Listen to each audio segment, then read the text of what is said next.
Pemirsa, seperti biasa kami akan mengulas dengan narasumber di hari ini dan langsung saja saya sapa dengan Lisa C. Suryanata, analis PT Henan Putih Rai Sekuritas. Selamat sore Bu Lisa. Halo, selamat sore. Gimana kabarnya Bu Lisa hari ini? Baik, thank you Fajar. Baik, luar biasa. Sehat selalu ya Bu ya tentunya ya di tengah Amin, thank kondisi you. pandemi seperti ini. Bu Lisa, ini saya ingin ke market terlebih dahulu atau ke indeks harga saham Oke. gabungan yang hari ini kembali harus ditutup terkoreksi setelah 2 hari kemarin cukup strong begitu ya, berakhir Ya. di zona hijau. Nah, ini apa saja yang kemudian bisa kita jadikan catatan Bu Lisa di hari ini?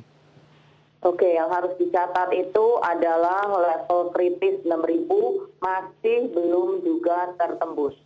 Ini sangat penting, Fajar. Jadi apalagi hari ini high-nya itu persis mentok di MA20 di angka 6005 ya, kalau nggak salah. Nah, jadi mau nggak mau kita masih berada dalam trend sideways gitu. Kita belum bisa keluar dari fase bottoming ini, entah masih berapa lama lagi. Range pergerakan IHSG semakin menyempit gitu maksudnya. Level 6.000 sampai 6.005 sekarang menjadi resistance dan supportnya mungkin masih terbuka kemungkinan untuk koreksi ke 5930 sampai 5.900. Oke, masih terbuka kemungkinan untuk koreksi 5930 hingga 5900, kemudian juga tadi 6000 hingga 6005 menjadi resisten terdekat. Tapi jika kita lihat, apa kemudian mungkin yang menjadi katalis utama dari sideways-nya indeks sendiri? Apakah memang ada kejenuhan dari transaksi investor atau tradernya sendiri, atau memang belum ada booster yang cukup besar atau signifikan untuk bisa mengangkat market kembali, Bu Lisa? Ya, kalau dilihat dari permukaan, sentimen positif memang masih agak kering ya. Kemarin kita juga ada rilis angka GDP first quarter, itu masih ya kurang lebih inline lah, memang masih terkontraksi ya, di bawah 1%, tapi kurang lebih sama dengan konsensusnya. Namun dibalik semua itu, oh ya, ada satu lagi juga mungkin sentimen negatif yang membayangi adalah penyebaran varian baru dari COVID ini yang semakin membuat kita jittery juga ya. Sama kita minggu depan akan menghadapi libur Lebaran. Biasanya nih tahun-tahun sebelumnya sebelum COVID kalau mau libur Lebaran memang agak sepi transaksi market gitu. Namun di balik semua itu, Hajar, ternyata kita juga menyimpan ada suatu potensi yang cukup bagus loh. Kalau kita teliti net buy asing, ini selama 1 minggu belakangan udah positif, udah ada masuk, udah inflow. Ini tercatat 1 minggu ini kita udah ada sekitar 1T net foreign buy. Jadi mungkin juga I'm pretty hopeful bahwa ini adalah masih fase trend sideways aja. Jangan sampai kita berubah trend sideways ini menjadi downtrend gitu.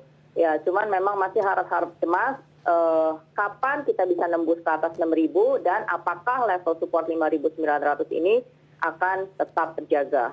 Oke, jadi tren sideways-nya masih terlihat asal jangan berubah menjadi downtrend. Nah, ini yang menarik juga net buy-nya. Kita lihat juga di hari ini di pasar reguler, ini investor asing melakukan pembelian 321,89 miliar rupiah yang sudah net. Dari data net buy tadi yang juga Bu Lisa sudah sedikit singgung gitu. Adakah kemudian sektor yang cukup signifikan terkena derasnya aliran inflow tadi, Bu Lisa? Yang menarik mungkin belakangan ini komoditi, ya. Secara indeks komoditi itu global juga meningkat karena mereka melihat kan selain negara kita udah ada yang rilis GDP negara-negara besar juga ya. China cukup impresif. Kemarin first quarter dia pertumbuhan ekonominya 18%, dan juga ada negara-negara USA juga kayaknya udah positif ya, walaupun masih tipis-tipis gitu. Nah, jadi we are pretty hopeful bahwa kedepannya ini roda perekonomian akan semakin menggeliat gitu. Jadi sektor mining ini mengalami peningkatan dan tercermin juga sih di saham-saham kita. Jadi sektor mining kita lumayan nih bergeraknya ya, mengikuti harga komoditas yang cukup mengikuti hype-nya ini gitu. Oke, jadi sektor ada mining itu silakan Bu Lisa. udah Oke, dari sektor mining itu udah sekitar 4 hari nih kita mengalami kenaikan ya, khususnya yang berkaitan dengan metal mining masih, kemudian crude oil masih menyusul, dan mungkin kalau coal belum begitu kelihatan, mungkin on the way. Oke, jadi ada beberapa yang akhirnya cukup menarik begitu ya, sektor komoditas, seiring dengan tadi adanya data-data rilis, terutama GDP dari negara-negara maju begitu yang sudah dirilis dan memperlihatkan pertumbuhan yang cukup positif. Ini dari komoditi, kemudian metal mining, kemudian crude oil, sementara coal sepertinya belum juga cukup signifikan terlihatnya. Mungkin ada yang bisa diberikan satu atau dua saham dari sektor-sektor tersebut yang bisa juga mungkin pemirsa perhatikan juga dari sekarang. Apakah kemudian momentumnya mungkin bisa saja cukup pas untuk melakukan entry, Bu Lisa? Yang lagi bergerak sekarang yang kita suka sebut para trader itu trio macan ya, trio metal gitu maksudnya. Ya. Antam, Timah, Inco. Nah, kalau dari Antam sendiri hari ini closingnya kalau nggak salah 26.20 ya. Memang ada resisten di sekitar 2670 itu karena isi gap. Dia sudah menuntaskan tugas isi gap bulan Maret di 2670. Nah, mungkin karena ini kenaikannya udah lumayan beberapa hari ya. Kalaupun Antamnya pullback dulu ke sekitar 2.500, itu masih merupakan posisi bisa dipakai untuk buy on weakness gitu. Untuk targetnya sendiri saya sih mengharap Antam ke 2850 sampai 3.000. Nah, Timah on the other hand ini kenaikannya lebih panjang ya. Mungkin akan ketemu dengan target di sekitar angka 2.000 Tun. Itu adalah Fibonacci retracement 50%-nya. Dan kemudian untuk Inco, Inco angka 5.000 ini penting ya sebagai resisten psikologis. Hari ini udah mulai nyundul-nyundul, tapi sayangnya masih harus ditutup di 4960. Kalau 5.000-nya Inco ini tembus, maka diharapkan bisa lanjut jalan ke 5.300 atau 5.500. Jadi metal mining masih menarik diperhatikan untuk beberapa hari ke depan. Kemudian coal mungkin ya, sama crude oil. Untuk emiten coal, mari kita coba lihat PTBA. Nah, PTBA ini sebenarnya udah sampai di area support dan dari RSI-nya sudah terlihat masuk ke area oversold. Harusnya oke untuk spekulatif buy. Tapi saran saya beli bertahap dulu sampai dia lolos level resisten 2.400. Boleh tambah beli dengan target selanjutnya ada di sekitar angka 2.500-an. Satu lagi dari crude oil, Akra ini sudah ada 2 hari menunjukkan menyelesaikan masa konsolidasinya.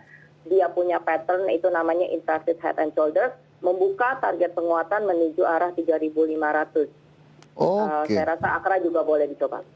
Oke, tadi ada 5 berarti ini dengan sektor yang cukup berkaitan begitu ya dari sisi komoditas. Ada metal mining, pemirsa tadi Bu Lisa mereview Antam, kemudian Tins, Inco, ada level-level yang juga bisa Anda perhatikan bersama. Kemudian dari coal ada PTBA dengan target price di 2.500-an di target berikutnya sebelum ke 2.400 tadi. Kemudian crude oil ada Akra yang juga ternyata bisa diperhatikan seiring tadi ada sektor yang cukup menarik yang di-highlight adalah komoditi begitu ya sejauh ini. Mungkin juga bisa menjadi catatan untuk Anda pemirsa dari sektor-sektor tersebut. Dan dari sektor tadi, saya juga ingin beralih ke sektor lainnya, Bu Lisa. Tadi kami sudah sampaikan informasinya terkait wacana ataupun sinyal dari pemerintah untuk memperpanjang insentif pemberian PPN untuk properti. Nah, ini apakah kemudian lagi-lagi akan menjadi angin segar untuk para emiten-emiten di sektor properti, terutama juga untuk pergerakan harga sahamnya sendiri, Bu Lisa? Ya, jadi memang baru ada wacana ya akan bahwa perpanjangan relaksasi PPN properti ini diperlukan gitu. Ide ini dilancarkan oleh para developer. Jadi mereka melihat walaupun pemerintah sudah memberikan insentif ini kayaknya kurang efektif gitu ya. Kenapa? Satu, mungkin waktunya perlu diperpanjang 1 sampai 2 tahun ke depan. Dan kedua, cakupannya diperluas menjadi tidak cuma unit yang siap huni. tapi juga yang masih dalam gambar atau inden gitu. Karena jujur buat para pengembang properti itu mereka agak risky ya kalau harus membuat properti tanpa sebelum adanya deal penjualan dari konsumen gitu. Karena biaya maintenance dari unit siap huni itu juga tinggi gitu, terus dan resikonya takut nggak kejual gitu kan. Nah, jadi itu jelas akan membuat kalau misalkan bisa inden and then juga PPN propertinya itu direlaksasi, nah ini akan jadi insentif yang lebih oke. Gitu. Dan yang ketiga kalau nggak salah saya dengar juga mereka usulkan fee-nya BPHTB itu juga diturunin gitu ya. Dan untuk hunian high end ini juga diperluas gitu aturan pajaknya karena kalau nggak salah jadi manakala pembelian rumah di atas 10 M dari aset yang tidak terdaftar di pajak itu akan dikenakan denda 5%. Nah, ini kan membuat orang juga enggan gitu merubah asetnya menjadi properti. Ya, things like that. Mudah-mudahan akan bisa lebih menggairahkan sektor properti. Oke, jadi memang wacananya masih kita tunggu, kita nantikan bagaimana kemudian nanti langkah nyatanya, apakah kemudian memang benar diperpanjang, sepanjang apa, kemudian adakah kemudian penambahan insentifnya sendiri untuk sektor properti tersebut meskipun masih dari kategori yang sama, PPN. Kita lihat nanti bagaimana kemudian realisasinya. Lantas dengan melihat wacana ini sendiri, berbicara emiten-emiten di sektor properti, apakah kemudian masih ada juga yang cukup menarik, Bu Lisa? Ini ada BSDE, CTRA, SMRA, kemudian juga ada Pewon, mungkin bisa kita ulas satu persatu, terutama dari sisi pergerakan harga sahamnya sendiri. Untuk BSDE, ini juga sudah merilis laporan keuangan, pergerakan sahamnya sejauh ini seperti apa untuk BSDE? Ternyata laporan keuangan BSDE kuartal pertama 2021 itu cukup cantik. Jadi dia berhasil membukukan net profit 588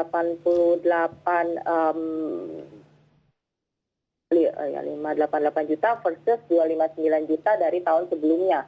Jadi lumayan tahun ini dia sudah mulai bisa bikin keuntungan gitu ya. Nah, BSDE sendiri menarik nih, polanya juga mungkin bisa jadi salah satu saham yang direkomendasikan untuk dalam waktu dekat ya. BSDE menurut aku punya potensi menuju ke 1280, if not 1300, tapi syaratnya tidak boleh jebol support 1190. Itu support terdekatnya ya. Sekarang ini penutupan 1200. Nah, oke lah, kita boleh spekulatif buy di sini. Nanti average up-nya di atas 1225, targetnya 1300 dulu. Kemudian ada di BSDE terlebih dahulu, Bu Lisa, kita tahan dulu ya. Tadi ada beberapa level yang diperhatikan begitu ya. BSDE hari ini ditutup di 1200 positif, pemirsa naik 0,42%. Ada level-level 1300, kemudian tadi 1190 juga bisa diperhatikan, kemudian average up di 1225. Jika masih ada highlight untuk BSDE ataupun emiten lainnya nanti kita lanjutkan, Bu Lisa, usai jeda, dan pemirsa jangan beranjak dari tempat Anda, kami segera kembali sesaat lagi.